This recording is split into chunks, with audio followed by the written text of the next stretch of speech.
It sounds like she agrees, I say, placing the car seat down on the pavement for a moment so I can unlock the car. I'm just going to take her out and leave the seat in the car. It'll be easier. Once I remove Allie from the buckles, I hoist her up onto my hip and lift the car seat with my other hand. You have life all figured out, huh? Layne asks. What do you mean? I slide the car seat's handlebar down my forearm, freeing my hand to push the car door open. You seem like you've been doing this mom thing for years. I swing the seat into the car and close the door. I've just learned to get around, I guess. The idea of being a single mom scared me, and I refused to give in to that particular fear. As I'm stating my achievement, I realize I'm making it sound like I've given into my fear of heights for a lesser reason. I'm intrigued by you, Danny. We walk side by side as Allie tries to reach for Layne. She's a little flirt at one, and I'm not sure if I should be worried.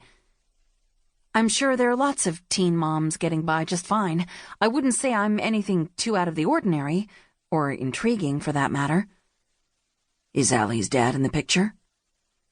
I was expecting this question, as I usually do, but at the same time, hoping I found the one person who didn't care to ask about Allie's dad.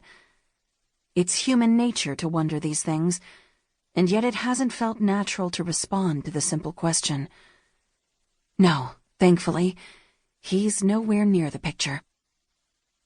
2 years ago, I was only 16 years old. My hometown was supposed to be safe. Street fairs were common, and I had been going since I was a little girl. I had never been approached by someone the way I was that night. In the moment of irreparable despair, I had forgotten how to defend myself, how to fight. A hand cupped around my mouth so tightly, airflow wasn't regular, and my heels were the only part of my body touching the pavement. I couldn't understand how no one saw the scene, or the look in a 16-year-old's eyes as she'd been dragged away against her will. The people who didn't see are lucky, because I know if I had seen what was happening, I would never be able to erase it all. In the moments leading up to when he would be finding a place to stop, clear and free of any possibility of being spotted, I thought about how I shouldn't have worn a skirt that night. I didn't know who the person was, the one who was dragging me away from the crowd. I didn't know if he knew who I was, how old I was, how innocent I was.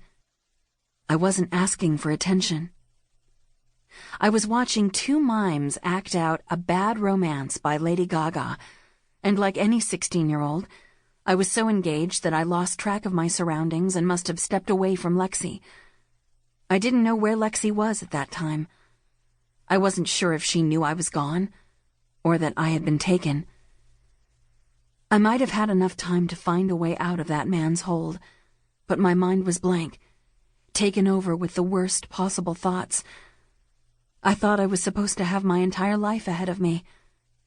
I always followed the rules, studied hard, and hardly ever went out with friends. What else could I think other than, why me?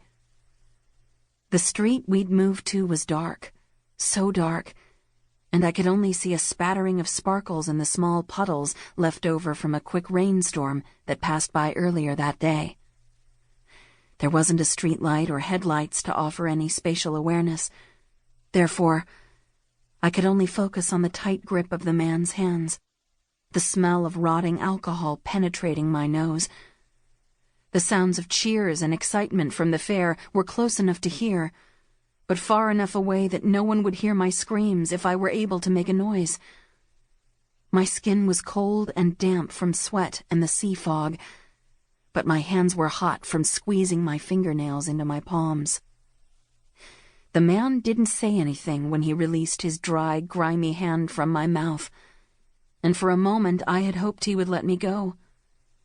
Except his free hand squeezed my wrist and almost effortlessly pulled me down to the uneven pavement. I screamed, shrieked, and kicked, hitting nothing but air.